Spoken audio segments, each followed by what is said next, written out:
Hey guys, James here from TCG University. Come back at you with another deck profile. Today I'm going to be showing you my Goro deck. I played him during the Campus Championship this week during our Ultra Rare Challenge. You'll see what Ultra Rare chose just in a minute. So make sure to check those out. Check out the other deck profiles, all the matches. If you want to catch the Campus Championship live, you can watch it on twitch.tv/TCG University every Tuesday at 6 p.m. Central. So let's get into this profile. Okay, guys, for those who haven't seen Goro before, it is a 4-hand size 40 Vitality character with all Earth and Fire. Our deck today is built under Fire. He has 3 abilities, one being a static that says all of your face down foundations count as 2. Basically, when you're trying to pass checks. Has a first form, which is flip a foundation and shuffle your entire hand back into your deck, and then pick up 4 cards from your discard pile and add them to your hand. Cannot be canceled. And then E, your attack, discard the top 4 cards of your deck. This attack gets 4 damage, so 1 card, 1 damage each. It's pretty nice. Makes his attacks very strong. And then most of the time he gets to choose what he's going to attack you with or how he's going to play his turn, which is very, very cool. Put you here. Did I guess it right? Yeah, right there. Okay, so we're only playing 16 attacks. The first attack we're playing is Shokin Grab. Shokin Grab is a 3 for 4 throw with no block. This says Goro Enhance. You can flip a foundation to search your deck for 1 card and put it into your discard pile. And then Enhanced, this attack gets +1 damage for every difficulty of 5 or more attack in your discard pile, which is very, very good for things for other decks. Our deck, we're mainly putting it to make sure we have pieces in our deck and have a nice throw that at the end of a attack string can also kill. So it's either a good lead-in or a good finisher for us. The next card we're playing is our Ultra Rare for the tournament, which was Cannonade. Cannonade is a 5 for 5. It is a 5 diff, no block, but it has an enhance that says it gets 2 damage for each character in a staging area. So Goro himself basically says mill for +6 damage now.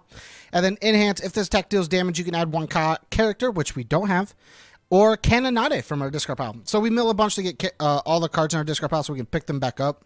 If Cannonade deals, he picks up a Cannonade. If that one deals, pick up 1, and just repeat that process. And getting +6 damage on every attack makes these 11 damage attacks, which is crazy.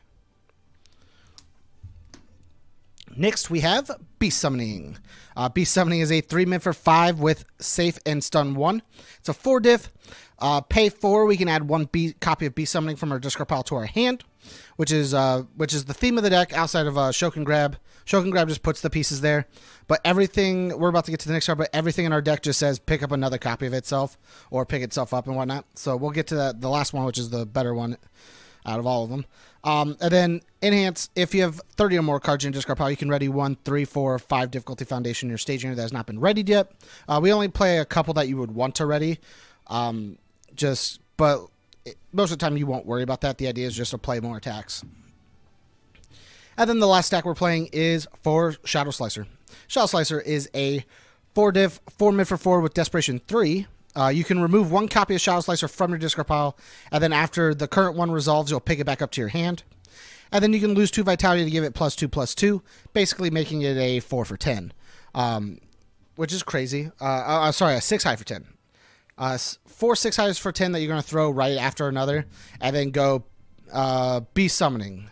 I'll play a Beast Summoning. I'll play a Beast Summoning. I'll play a Beast Summoning. Like just having 12 attacks at each themselves, say pick up another or play again, is really, really nice. To continue with that theme, we have 4 Hellward Bound. Hellward Bound is a 3/5 2 high block. We mainly play for the form flip, discard a card from your card pool. It just allows discard 1 attack from your card pool. This just allows us for like Cannonade, ditch it to our card pool, pick it up again with the second one if they're hitting. Same thing with like Beast Summoning. Shadow Slicer removed, so we'll never get to do it on that one. But it also keeps our progressive down as well as giving us another face down for Goro. Its other ability is also kind of relevant because we mill so much through our deck. Enhance remove, your attack gets +3 speed and +6 damage. Only playable if you have 10 or more cards in your remove from game pile. And you have no cards in your discard. So if at any point we end up with no cards in our discard pile and we've removed a bunch of things, this just buffs our attack even more. And 3 speed, 6 damage is pretty nice. And then every Goro should be playing 4 of it. Shokin Prince. Shokin Prince just says that it cannot be destroyed by our opponent's card effects. It's a 3 diff. Has no block, and it's a 5 check.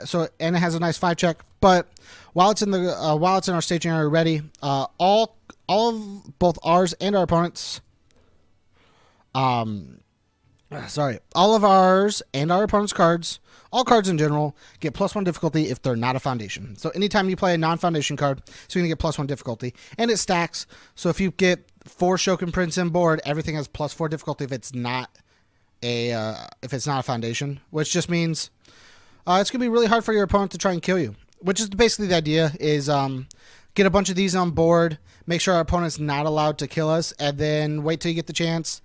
Play, keep it on board or flip one or whatnot. Play your attack. Obviously, you're not going to check well enough to like instantly pass. Commit these and not have to worry about it for the rest of the turn. So like, it's just how Goro works. Onto our middle of the deck. We're playing for Soul of the Sword. Soul of the Sword is a 1/5 2 mid block spam that says Fire Enhanced. Discard the top 3 cards of your deck. Your attack is +1 damage. We get to both discard and give free damage almost. Nice. Same thing with Spaceland. Spaceland's a 3/5 2 low block. Enhanced, discard the top 2 cards of your deck. Your attack gets +1 damage. Obviously, it's not as good as Soul of the Sword for like the way it works, but it has another ability that's supposed to work better but for other things. But we don't use that one. We only care about the free damage and the mill. We have 4 Folktale Storyteller. This card is one of the greatest foundations in our deck. It's a 2/5 2 low block, so it's very good on block. After it gets played, we can mill the top 3 cards of our deck, and then if we have 2 or more foundations, we get to add it to our staging area. We can play, if we play this on turn 1, we also get to play that ability of milling. It just won't add to our staging area, so it really gets us our engine starting really fast. The other ability can add cards to your deck, but we don't worry about that. We don't want cards in our deck. We want our stuff out of our deck, actually. But just having the ability to mill more cards and build a foundation is sometimes really good. We have 3 Wishing Ward. Wishing Ward is a 0/5 3 high block that says E-flip, discard the top 3 cards of our deck. Our opponent discards their 1 momentum. They discard momentum. Just mill more cards and get something out of it, like nagging our opponent. It's really nice. Then we have 3 Second Saintly Beast. Mill 3 to give +2 or -2 speed. Also very good. Helps us block if we're trying to block, or helps it make sure our attacks go through. And when we have 11 damage attacks, it's pretty needed. Then one other thing we're playing that kind of functions with it is Aggressive Temper. It's a 2/5 2 mid block Bakugo card from the demo decks. Response: after this card it enters our discard pile during the attack step, the enhanced step, your attack gets +2 damage, which just means anytime we mill it off the 4, the 3, the 2s, the 3s, it just gives an extra 2 damage, meaning 6 here. Oh, did we mill one? Mill 4 here.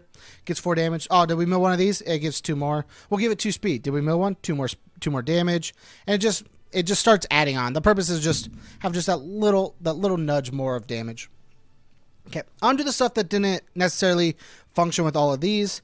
My least favorite card in the deck that I think would have turned into like more copies of Second Saintly, Wishing Ward, and stuff like that. Massive Size. Massive Size is a 5/5 2 mid block that says if we have more vitality, it becomes a 3 diff. We obviously will always have more vitality than most characters, but I never felt like I wanted this damage. The ability being E-commit, this attack is +X damage, equal 10 minus our hand size, whatnot.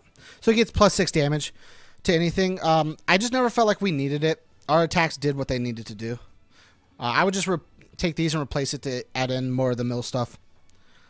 Next we have a Worthy Vessel. This one I was okay with. It's a 1/5 3 high block spam. E-flip, you get to remove 1 card from either player's discard pile. This works for canceling stuff like not canceling, but working around like Shadow Slicer, our opponent's Shadow Slicers, as well as we can pay 1 to give something +2 or -2 damage. So we push more damage or take less damage, which is also very nice. Then we have 3 Goro's Victory Pose. It's a 1/5 3 high block, 3 low block that says flip. No action cards can be played. This just stops things like baying, stop, punch and Judies. Just make sure they're not allowed to interact with our stuff in any way possible. And then the last card in our deck is Azure Nightmare. Azure Nightmare is just a 1/6/3 high block that says our opponent burns if we discard this or if they stun it. We can also discard extra cards from our hand if we have a need to ready this. Just does a little bit of all around. And having a 6 check when we're playing a bunch of cards in a row, back to back to back, is very nice.